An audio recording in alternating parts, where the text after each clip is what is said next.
Damn it, Bobby, this just ain't right. Okay, inside LA's new $2 billion NBA arena. I'm pretty sure this is for the Clippers, for the Flippers. But let's see. Over on the outskirts of LA, one of the most expensive sports venues ever constructed is nearing completion. But it's not for NFL, baseball or soccer. Actually, let me go get a drink real fast. I'll be right back. My fault. I had to grab a quick chaser for this nice little shotty yaddy yaddy. Stunning arena is going to be the new pride of the NBA. Designed to create the most intimidating atmosphere possible, it's got the largest video scoreboard of its kind and is going to be run completely carbon-free. Oh, and it's being built by one of the world's richest and most eccentric billionaires. So, how come it's costing so much for its size, and why build it in the first place? Wait, what does he mean by billionaires, plural? There's a group of, what is it? Is it like a group or a company or some shit? For a look inside the Clippers' new home, which is set to be a slam dunk. Turn these captions off. Los Angeles, California. It's where the sun shines bright, the beaches are wide and hey, is LA worth the cost of living? Inviting, and if you're a fan of basketball, there's nowhere better to be. The home of Hollywood also has two of the most valuable teams in the NBA based right here. Even if you're not into your sports, you've probably heard of at least one of them. The Lakers. LeBron James, Kobe Bryant... Come on, bro. LA is Laker Town. RIP Kobe Bryant. But LA is home of the Lakers, not the fucking flips. They've all donned the famous yellow jersey. The Clippers, on the other hand, have had to cope with being less popular and successful than their rivals, skippers. and the fact they've had to share a venue hasn't exactly helped. That's right, they've spent decades playing at the Crypto.com Arena, formerly the Staples Center, which also hosted the 2024 Grammys. But not for much longer. The Clippers are now packing up and moving out into a place of their own. And what a place that is. The $2 billion Intuit Dome.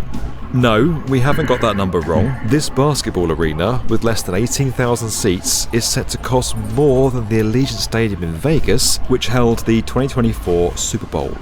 That stadium is over 3 times as big, with space for 65,000 people. In fact, the only other stadium in the world that had a higher price tag was the SoFi Stadium, and that just happens to be right next door, in the suburb of Inglewood. You see, just like SoFi, where the... So pretty much the cost of living is just gonna go up, is what you're saying. Rams at the end. You can literally see the SoFi Stadium from there. That's fucking crazy. NFL play, the Clippers are lucky enough to be owned by a billionaire. But this isn't just any old regular rich guy. The man behind the Intuit Dome is seriously loaded and is that Steve Ballmer? Known for being a bit of a character.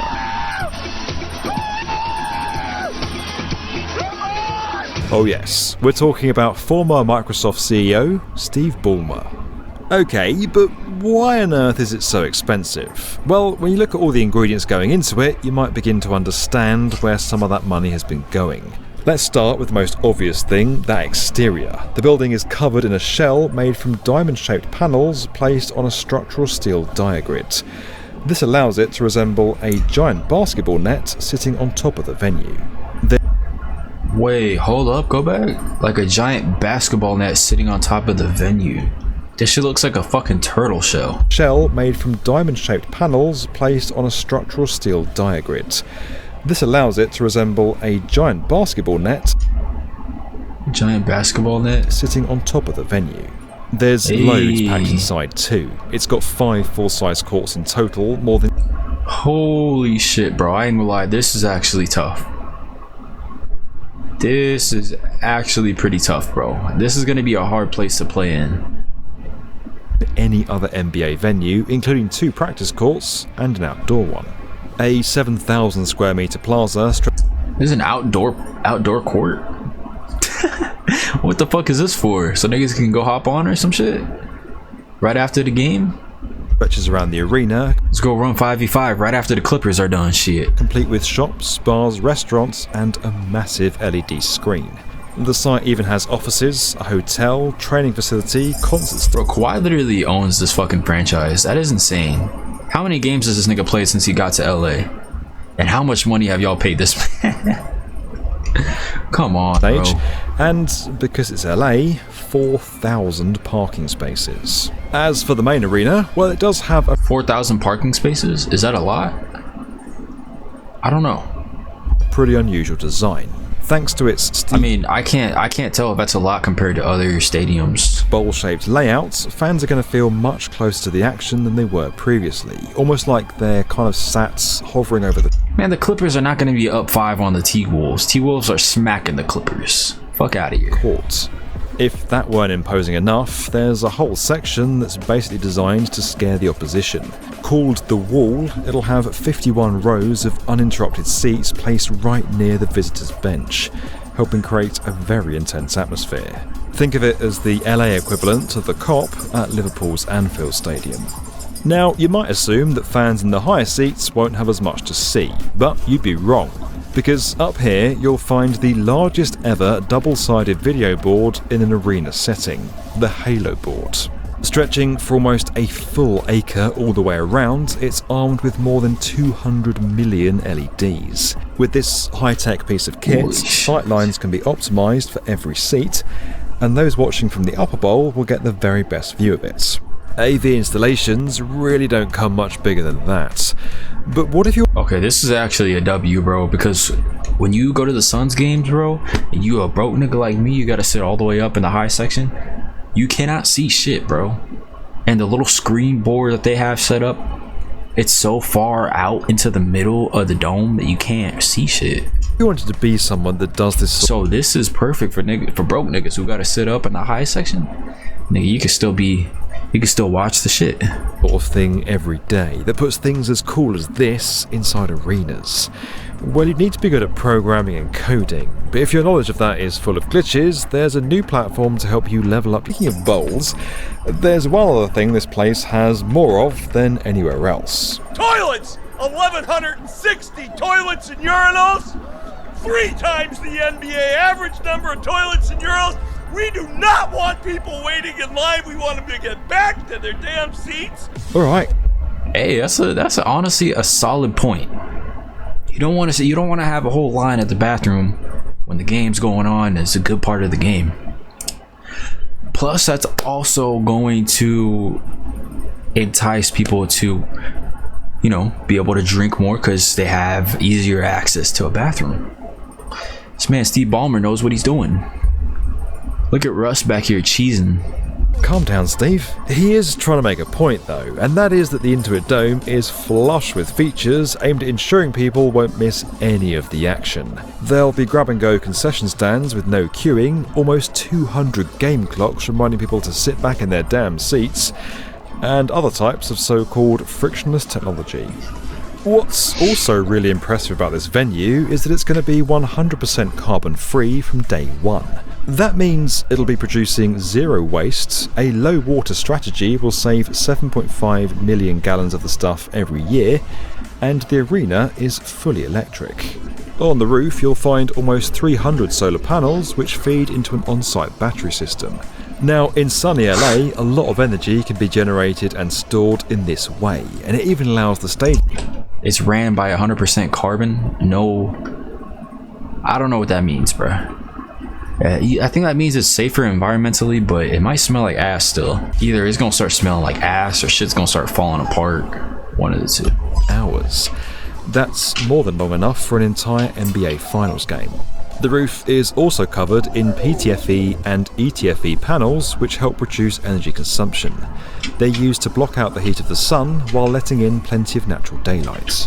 That might all be really good for the environment, but there was still a lot of concrete used for the subterranean frame and foundations.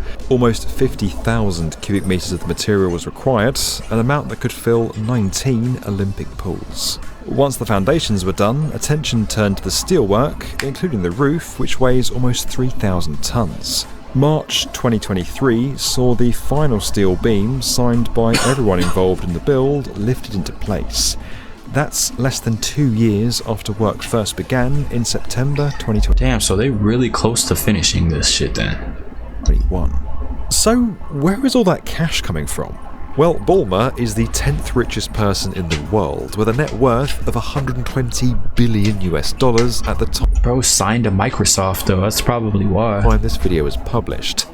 In other words, he can afford to privately fund it, which is just as well because that $2 billion isn't even the total amount he had to spend to get his pet project up and running. Acquiring the land cost over $60 million, and then a further $400 million was spent buying a nearby venue owned by another NBA team boss who wasn't too keen on Ballmer's plans. Now, of course, the idea is to make at least some... Wait, so he had to buy out somebody else's boss just to get permission? Hey, who played at the Kia Forum? Somebody used to play at the Kia Forum. That shit looks tiny though, compared to this shit. Of that money back. Title rights for the Dome have already been sold to financial software company Intuit for more than $500 million. And like many new sports venues, the I get my taxes done by Intuit. arena can also be adapted for other uses like live music events, all of which help to bring in extra revenue. Concerts have already been announced from the likes of Weezer, Billy Joel and Usher. One thing's for sure, the Clippers haven't got it bad with their new home, and the same goes for the people of Inglewood. Ballmer and his team have pledged to deliver $100 million in community benefits to the local area, including affordable housing schemes. The venue is now on track to host the Okay, that's honestly a W for Steve Ballmer. 2026 NBA All-Star Game and basketball events at the 2028 Olympics. It seems that LA's latest arena has scored some big points before it's even finished. Basketball arenas might not be as big as stadiums used for other sports, and they don't tend Hey, shout out U of A. Bear down. to offer much in terms of design or built-in technology. But this one clearly bucks the trend. Come summer 2024, the Clippers won't just have a place that'll separate them from their more famous neighbours. May, June, July, August. Damn, that shit opens in a few months. So they'll be moved into it by next season for sure. In terms of who has the better arena, the Lakers might soon find themselves in an unfamiliar position. Second best. This video was sponsored by Brilliant. You can learn more about that at the link below. Don't forget that we're inspiring the next generation of builders through our investment into brick Damn, that's a W video, you guys. By the B1M. Let me know below what you guys think of the Clippers, the Flippers, new arena. This shit might actually be pretty tough with the wall. How that whole thing is set up. I don't know. Let me know down below though. Like, comment, subscribe. Fuck with your boy. I'll catch y'all later. Peace.